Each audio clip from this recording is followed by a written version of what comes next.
సువార్త 5వ అధ్యాయం. తర్వాత యూదుల పండుగ ఒకటి వచ్చిన గనక యేసు యెరూషలేమునకు వెళ్ళెను. యెరూషలేములో గొర్రెల ద్వారము దగ్గర హెబ్రీ భాషలో బేతెస్దా అనబడిన ఒక కోనేరు కలదు. దానికి 5 మంటపములు కలవు. ఆయా సమయములకు దేవదూత కోనేటిలో దిగి నీళ్లు కదిలించుట కలదు. నీరు కదిలింపబడిన పిమ్మట మొదట ఎవడు దిగునో వాడు ఎట్టి వ్యాధి గలవాడైనను బాగుపడను. గనుక ఆ మంటపములలో రోగులు, గ్రుడ్డివారు, కొంటివారు, ఉచకాలు చేతులు గలవారు గుంపులు గుంపులుగా పడి ఉండేది. అక్కడ 38 ఏండ్ల నుండి వ్యాధి గల మనుషులు ఉండెను. యేసు వాడు పడి ఉండుట చూచి, వాడు అప్పటికి బహుకాలము నుండి ఆ స్థితిలో ఉన్నాడని ఎరిగి, స్వస్థపడగోరుచున్నావా అని వారిని అడగగా, ఆ రోగి, అయ్యా, నీళ్లు కదిలింపబడినప్పుడు నన్ను కోనేటిలోనికి దించుటకు నాకు ఎవడను లేడు గనక నేను వచ్చినంతలో మరి ఒకడు నాకంటే ముందుగా దిగునని ఆయనకు ఉత్తరం ఇచ్చాను. యేసు, నీవు లేచి నీ పరుపెత్తుకొని నడువమని వానితో చెప్పగా, వెంటనే వాడు స్వస్థత నుండి తన పరుపెత్తుకొని నడిచెను. ఆ దినం విశ్రాంతి దినము గనక యూదులు, ఇది విశ్రాంతి దినము కదా, నీవు నీ పరుపెత్తుకొన తగదే అని స్వస్థత నొందిన వానితో చెప్పిరి. అందుకు వాడు, నన్ను స్వస్థపరిచిన వాడు నీ పరుపెత్తుకొని నడువమని నాతో చెప్పానను. వారు, నీ పరుపెత్తుకొని నడువమని నీతో చెప్పిన వాడు ఎవడని వారిని అడిగిరి. ఆయన ఎవడో స్వస్థత నొందిన వారికి తెలియలేదు. ఆ చోటను గుంపు కూడి ఉండడం కనుక యేసు తప్పించుకొని పోయినాడు.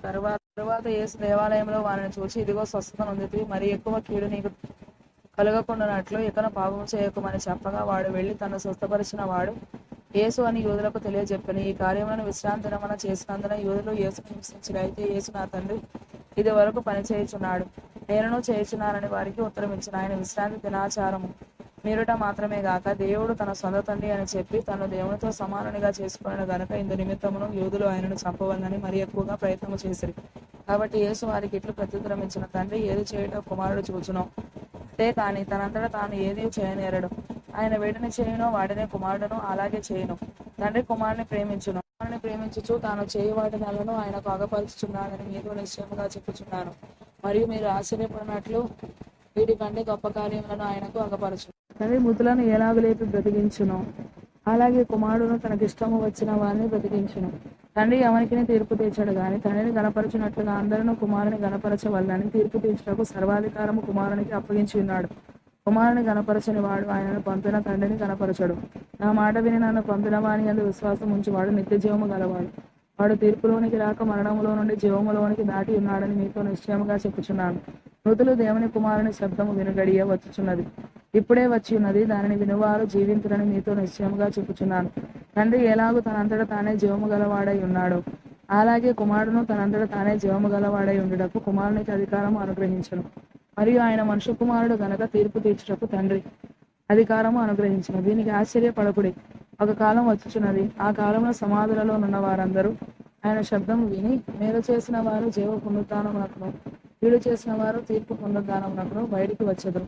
నా అంతటా నేనే ఏమీ చేయలేను, నేను వినట్లుగా తీర్పు తీర్చుచున్నాను. నన్ను పంపిన వారి చిత్త ప్రకారమే చేయకూడదును గాని నా ఇష్ట ప్రకారము చేయకూడను. కనుక నా తీర్పు న్యాయమైనది. నన్ను గూర్చి నేను సాక్ష్యము చెప్పుకొనిన ఎడల నా సాక్ష్యం సత్యము కాదు. నన్ను గూర్చి సాక్ష్యం ఇచ్చు వేరొకడు కలడు, ఆయన నన్ను గూర్చి ఇచ్చు సాక్ష్యము సత్యమని ఎరుగుదును. మీరు యోహాను వద్దకు కొందరిని పంపితిరి, అతడు సత్యమునకు సాక్ష్యం ఇచ్చెను. నేను మనుషుల వలన సాక్ష్యం అంగీకరింపను గాని మీరు రక్షింపబడవలనని ఈ మాటలు చెప్పుచున్నాను. అతడు మండుచు ప్రకాశించున్న దీపమై ఉండెను. మీరు అతని వెలుగులో ఉండి కొంతకాలం ఆనందించుటకు ఇష్టపడితిరి. అయితే యోహాను సాక్ష్యము కంటే నాకు ఎక్కువైన సాక్ష్యము కలదు. అదేమనినా నేను నెరవేర్చుటకై తండ్రి ఏ క్రియలను నాకు ఇచ్చి ఉన్నాడో నేను చేయుచున్న ఆ క్రియలే తండ్రి నన్ను పంపి ఉన్నాడని నన్ను గూర్చి సాక్ష్యం ఇచ్చుచున్నవి. మరియు నన్ను పంపిన తండ్రియే నన్ను గూర్చి సాక్ష్యం ఇచ్చుచున్నాడు. మీరు ఏ కాలం అందైనను ఆయన స్వరం వినలేదు, ఆయన స్వరూపము చూడలేదు. ఆయన ఎవరిని పంపెనో ఆయనను మీరు నమ్మలేదు, కనుక మీరు ఆయన వాక్యం నిలిచి ఉండలేదు. లేఖనముల యందు మీకు నిత్యజీవము కలదని తలంచుచు వాటిని పరిశోధించుచున్నారు, లేక పరిశోధించుచుండి అవే నన్ను గూర్చి సాక్ష్యం ఇచ్చుచున్నవి.